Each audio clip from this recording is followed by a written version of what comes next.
நான் சொல்லிடுறேன், எல்லாத்தையும் சொல்லிடுறேன். என்ன விட்டு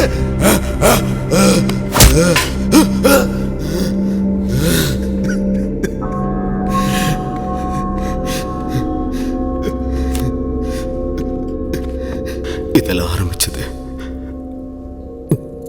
ஜெனரிக் மெடிசன்லேருந்து. மருந்து வாங்க பணம் இல்லாம டிரைவர் ஃபேமிலி சூசைட் பண்ணிட்டது உங்க அண்ணனை பாதிச்சிருச்சு. ஏழை ஜனங்க அநியாயமா சாகரிலிருந்து காப்பாத்த டாக்டர்கள், விஞ்ஞானிகள், ஆராய்ச்சியாளர்கள் பல பேர்கிட்ட கலந்து பேசி ஒரு ரிப்போர்ட்டை ரெடி பண்ணாரு. சார், நம்ம நாட்டில் மருந்து வாங்க காசு இல்லாமல் ஒவ்வொரு வருஷமும் லட்சக்கணக்கான பேர் செத்துக்கிட்டு இருக்காங்க. அந்த ஏழைங்க சாகாம தடுக்க நமக்கு இருக்கிற ஒரே வழி ஜெனரிக் மெடிசின். ஒரு நோய் வந்தா ஒருத்தன் மருந்தை கண்டுபிடிப்பான். அந்த மருந்தை கண்டுபிடிச்சவனுக்கு சில வருஷங்கள் பேட்டன் ரைட்ஸ் இருக்கும். அதை அவன் சொந்தமாக ரிஜிஸ்டர் பண்ணிக்குவான். அது மட்டும் இல்லாமல் பேட்டன் ரெஜிஸ்ட்ரேஷன் தேதி முடியறதுக்கு முன்னால எல்லா தேசத்துக்கும் அவன் நிர்ணயிக்கிற விலைக்கு அவன் கண்டுபிடிச்ச மருந்தை அவனால் வித்துக்க முடியும்.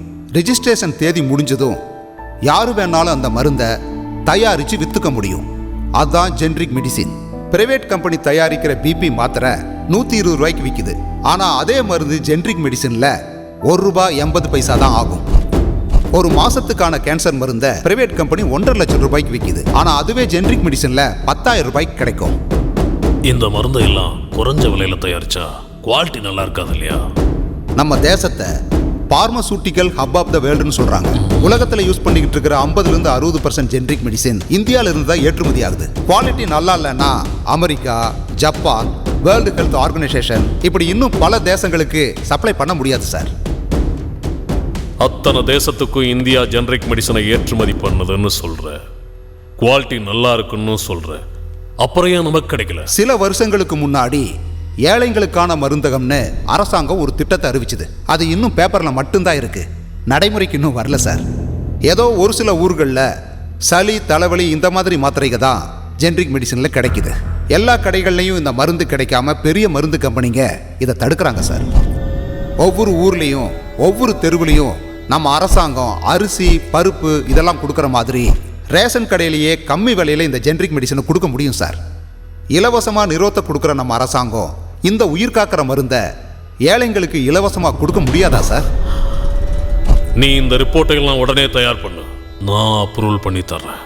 Thank you sir. ப்ராஜெக்ட் எடுத்துட்டு வந்த கல்லூராஜ் எங்க பாஸ் கிட்ட டீல் பேசினாரு.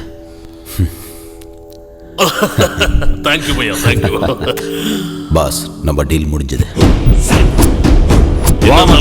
நல்லா இருக்கியா?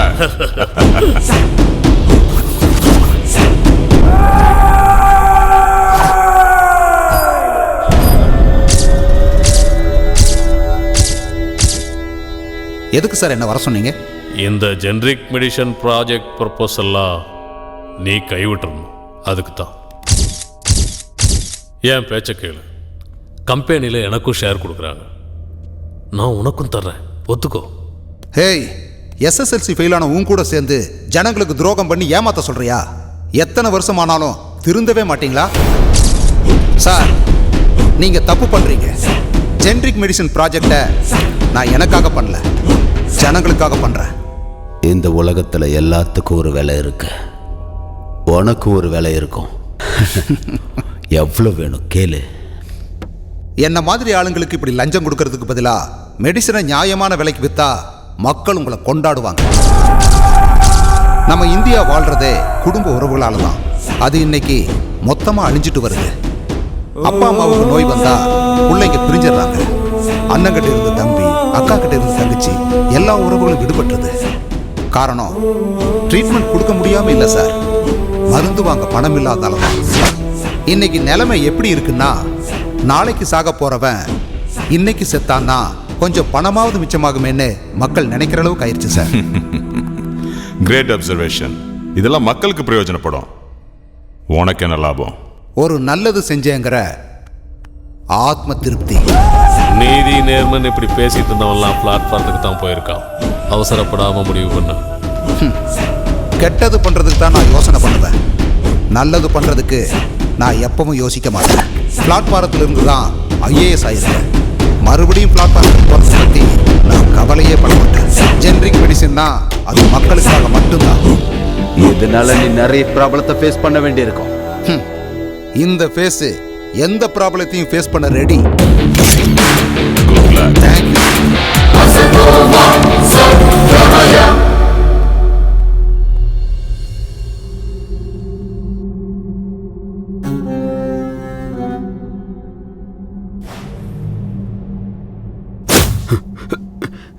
எங்க அண்ணன் கட்டி எழுப்பின சாம்ராஜ்யத்தை காப்பாத்துறதுக்காக ஜெயில இருந்த கவுன்சிலரை நாங்களே பெயில் எடுத்தோம்.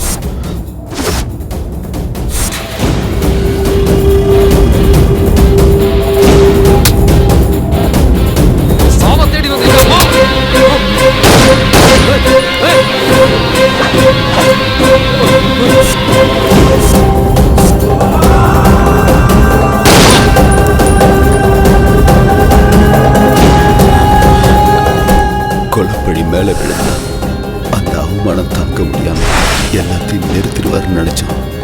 ஆனா வெயில்ல வெளியே வந்தவங்க அண்ணன் மறுபடியும் ஒரு நாள்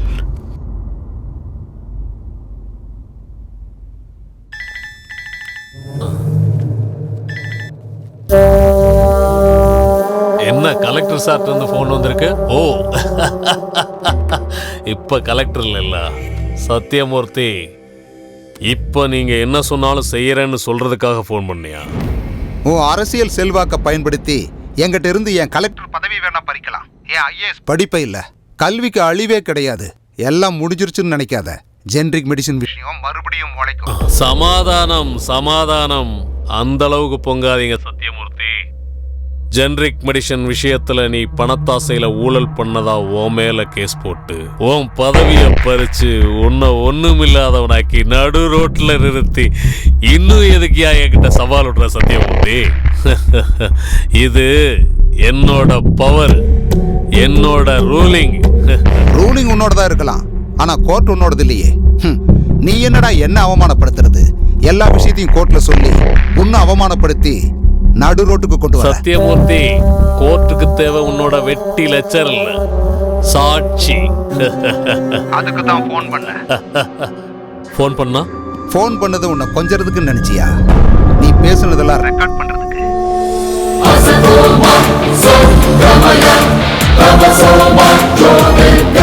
சொல்லக்கூடாதது எல்லாம் சொல்லிட்டு இப்ப ஏன் சைலண்ட் ஆயிட்டீங்க மந்திரி? ஆல்ரெடி எல்லாமே ரெக்கார்ட் ஆயிடுச்சு. ஏய் வராத. என்ன இது போதில்ல கோர்ட்? உனக்கு தனியா சொல்லுமா? போயா. கோர்ட்ல சந்திப்போம் மந்திரி.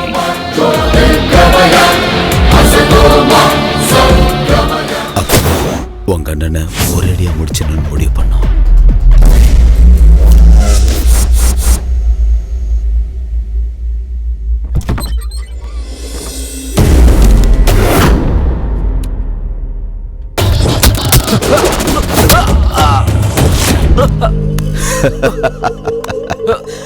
ரஜினி கூட இருந்த மாதிரியே இப்பவும் ஸ்பீடா இருக்க.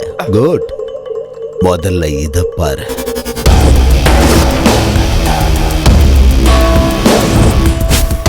டே ரெடி பண்ண generic medicine document, hard disk எல்லாத்தையும் என்கிட்ட கொடுத்தா நான் போயிட்டே இருக்கேன். ஒரு நிமிஷம் லேட் பண்ணாலும் உன் பொண்டாட்டியும் பிள்ளையும் ஃபினிஷ்.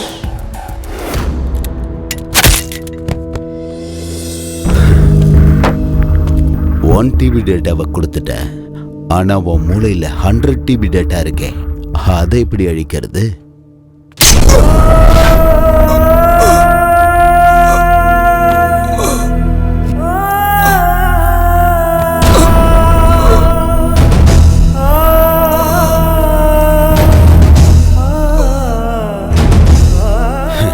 இந்த ஜெனரிக் மெடிசன் ரகசியம் இங்கேயே உன்னோட அழிஞ்சு போயிடும்.